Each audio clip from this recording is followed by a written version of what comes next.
Hello friend, स्वागत है आप सभी का आपके अपने चैनल में।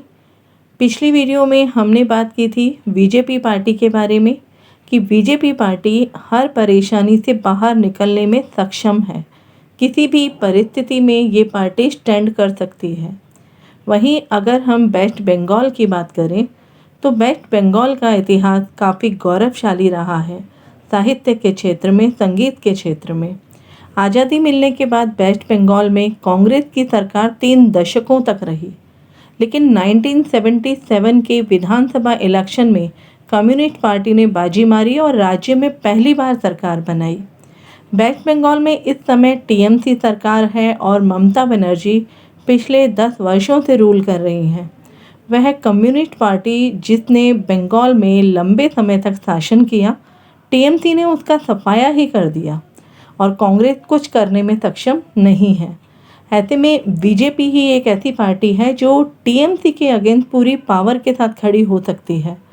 ऐसे में सबसे पहले एक ही सवाल सामने आता है कि क्या बीजेपी आने वाले समय में ममता सरकार को गिराने वाली है? हम सभी देख रहे हैं कि बीजेपी पार्टी धीरे धीरे वेस्ट बंगाल में अपने पांव जमा रही है। इसमें सबसे बड़ा फ़ायदा बीजेपी को वहाँ की जनता का मिल सकता है, क्योंकि वहाँ की जनता का कहना है कि ममता सरकार ने बंगाल को अपनी जागीर समझ रखा है। उनका हुक्म मानना जैसे वहाँ की जनता के लिए बहुत ज़रूरी है। जनता की तो हम छोड़ देते हैं, लेकिन ममता बनर्जी के जो अपने मंत्री हैं वो भी उनके अगेंस्ट नहीं जा सकते। आखिर परेशान होके उनके कई एमएलए पार्टी छोड़ रहे हैं, जिसकी चर्चा मैंने अपनी पिछली वीडियो में भी की थी और ये सच भी हुआ। उसका लिंक आपको डिस्क्रिप्शन बॉक्स में मिल जाएगा। अभी पिछले दिनों नरेंद्र मोदी जी के बंगाली में एक सेंटेंस बोलने पर ममता बनर्जी ने इसी बात का मुद्दा बना लिया और बहुत कुछ वो इसके अगेंस्ट बोल चुकी हैं। तो ऐसे उनके तमाम मंत्रियों को उनके सामने बोलने में प्रॉब्लम होती है। वहाँ ममता बनर्जी हिटलर की तरह अपनी भूमिका निभाती हैं।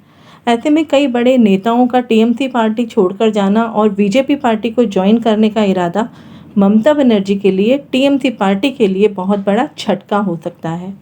मैंने वहाँ की जनता के व्यूज़ भी देखे हैं और वो सभी ममता बनर्जी की टीएमसी को वोट देने के पक्ष में नहीं हैं। और जाहिर सी बात है, जय श्री राम बोलने पर भी वो उनको जेल में डाल देती है। तो ऐसे में ना तो वहाँ की जनता और ना ही उनकी पार्टी के बड़े नेता उन्हें सपोर्ट करने वाले हैं। ऐसे में यही बात सामने आ रही है कि ममता बनर्जी बीजेपी से क्या लड़ेगी, वामपंथी से क्या लड़ेगी, कांग्रेस से क्या लड़ेगी, जब उसके अपने ही लोग उसे छोड़ देंगे। तो इस समय ममता बनर्जी की जो हालत है वो बौखलाई हुई है, इसलिए बार बार गलती पर गलती करती जा रही हैं। कहीं ना कहीं अंदर ही अंदर ममता बनर्जी डरी हुई हैं कि बंगाल उनके हाथ से निकलता जा रहा है। पश्चिम बंगाल का जो राजनीति का सिनेरियो चल रहा है उसमें बीजेपी पार्टी ने अब अपना गेम खेलना शुरू कर दिया है। पिछली वीडियो में मैंने कहा था कि वेस्ट बंगाल के इलेक्शन में बीजेपी किन मुद्दों के साथ मैदान में उतरती है, ये इलेक्शन के रिजल्ट के ऊपर डिपेंड करता है। इस समय बीजेपी सीएए को लेकर वेस्ट बंगाल के लिए अपना हथियार बनाने जा रही है। जब तक विधानसभा के इलेक्शन डिक्लेयर होंगे, जिस उद्देश्य के साथ सीएए को लाया गया है, तो वहाँ के माहौल को देखते हुए वहाँ के माहौल ऐसा बन चुका है कि सीएए के समर्थक और विरोधी सेपरेट हो जाएंगे। वो समय बीजेपी पार्टी के लिए अपने वोट सेलेक्ट करने में पार्टी को सपोर्ट मिलेगा। बहुत जल्दी ही सीएए का काम पश्चिम बंगाल में शुरू कर दिया जाएगा। बड़े दुख की बात है कि लोगों को विरोधियों द्वारा, विपक्ष के द्वारा बरगलाया जाता है। उन्हें ये समझना होगा कि ये कानून नागरिकता देने का है, ना कि नागरिकता छीनने का। जनता सब जानती है, मुझे बताने की ज़रूरत नहीं है। तो इस वीडियो में ज्योतिष के माध्यम से हम ये समझने का प्रयास करते हैं कि आने वाले इलेक्शन में किस पार्टी को विजय मिलेगी, किसकी हार होगी। आने वाले इलेक्शन का समय अभी डिसाइड नहीं हुआ है, लेकिन फिर भी सुनने में यही आ रहा है कि अप्रैल मई 2021 में वेस्ट बंगाल में इलेक्शन होंगे। लेकिन इलेक्शन से पहले वहाँ दंगे फसाद भड़क सकते हैं, जिसकी वीडियो मैं ऑलरेडी अपलोड कर चुकी हूँ और डिस्क्रिप्शन बॉक्स में आपको उसका लिंक मिल जाएगा। जैसा कि मैं हमेशा कहती हूँ, किसी भी नेता या राजनेता की कुंडली के टाइम पर हमेशा डाउट होता है, तो हम उनके ओथ सेरेमनी और रिलेटेड पार्टी के सपोर्ट से, उनकी कुंडली से हम प्रिडिक्शन करते हैं और मुंडेन एस्ट्रोलॉजी का सहारा लेते हैं। 2016 में ममता बनर्जी का ओथ सेरेमनी का चार्ट अगर हम देखें तो 27 मई 2016 को 12:45 कैलकाटा का ये चार्ट बनता है। सिंह लग्न है, लग्न में जुपिटर एंड राहु है, 4th हाउस में वक्री मंगल और वक्री शनि है, 6th हाउस में चंद्रमा है, 7th हाउस में केतु है, 9th हाउस में बुध है, 10th हाउस में स्वराशि शुक्र है सूर्य के साथ। सिंह लग्न के साथ शीर्षोदय राशि का होना 2016 की विक्ट्री के साथ ममता बनर्जी ने शपथ ली। लग्नेश सूर्य दशम भाव में दिग्बली है जो नवांश में एग्जॉल्टेड है। उस दिन श्रवण नक्षत्र था जो चर नक्षत्र माना जाता है। चंद्रमा का नक्षत्र और चर नक्षत्र होने के कारण बहुत बड़े बदलाव बहुत जल्दी होना शो करता है। तो हम देख सकते हैं कि इन 4-5 वर्षों में ममता बनर्जी ने किस तरह से शासन वेस्ट बंगाल में किया है। वहीं अगर हम तृणमूल कांग्रेस पार्टी की कुंडली देखें तो 1 जनवरी 1998 को सुबह 11 बजे का समय है कैलकाटा का।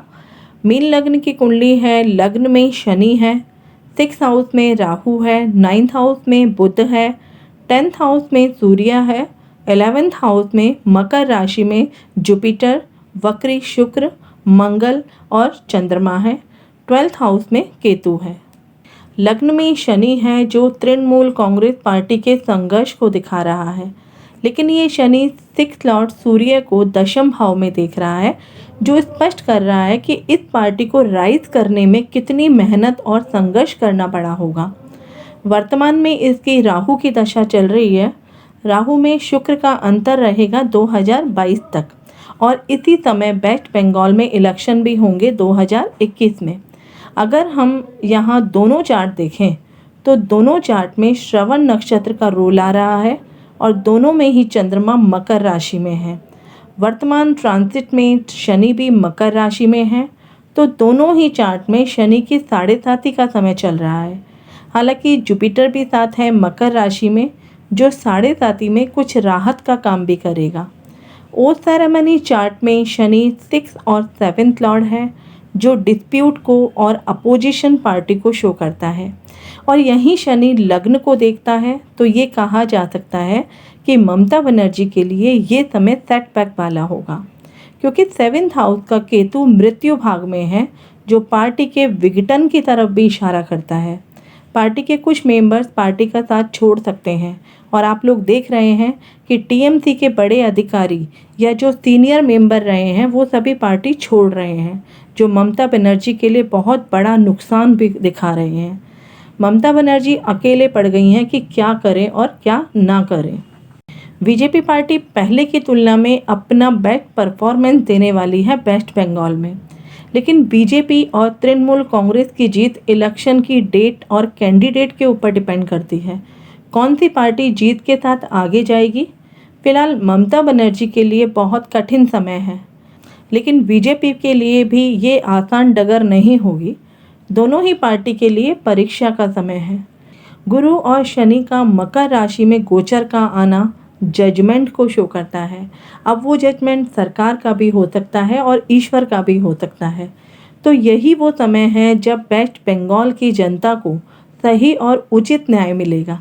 ऐसे में शनि जो न्याय के देवता हैं वो सही मार्ग पर लाने वाले हैं, लेकिन इलेक्शन से पहले वेस्ट बंगाल के हालात को देखते हुए वहाँ राष्ट्रपति शासन भी लागू हो सकता है जिसका प्रभाव इलेक्शन पर भी पड़ेगा। दोस्तों, आप लोगों के मैसेज मेरे पास आते हैं, मेल के जरिए आप लोगों की क्वेरी होती है कि मैं किस पार्टी के साथ हूँ, तो मेरा यही जवाब होता है कि मैं एक एस्ट्रोलॉजर हूँ। मेरा किसी पार्टी या नेता राजनेता से व्यक्तिगत रूप से कोई संबंध नहीं है, कोई लेना देना नहीं है। मैं केवल एस्ट्रोलॉजी की लैंग्वेज जानती हूँ। क्या होगा कब होगा ये ईश्वर पर छोड़ देना चाहिए। वेस्ट बंगाल में आने वाले चुनाव में बीजेपी किसी अन्य पार्टी के साथ मिलकर सरकार बना सकती है। बीजेपी की कोशिश होगी कि वो 200 सीट के साथ मैदान में उतरेगी। कुल 294 सीट में से 148 बहुमत वाली पार्टी की सरकार वहाँ पर बनेगी।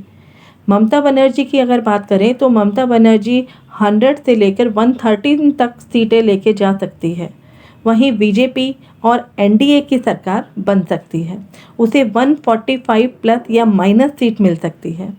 ये सीट की संख्या इलेक्शन की डेट और कैंडिडेट के ऊपर डिपेंड करती है।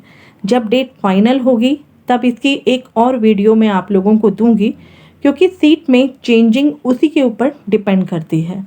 तो ये थे मेरे ज्योतिष के आकलन बीजेपी और टीएमसी पार्टी के लिए। मिलते हैं अगले इंटरेस्टिंग टॉपिक के साथ। तब तक अपना ध्यान रखें, स्वस्थ रहें। जय हिंद, जय भारत।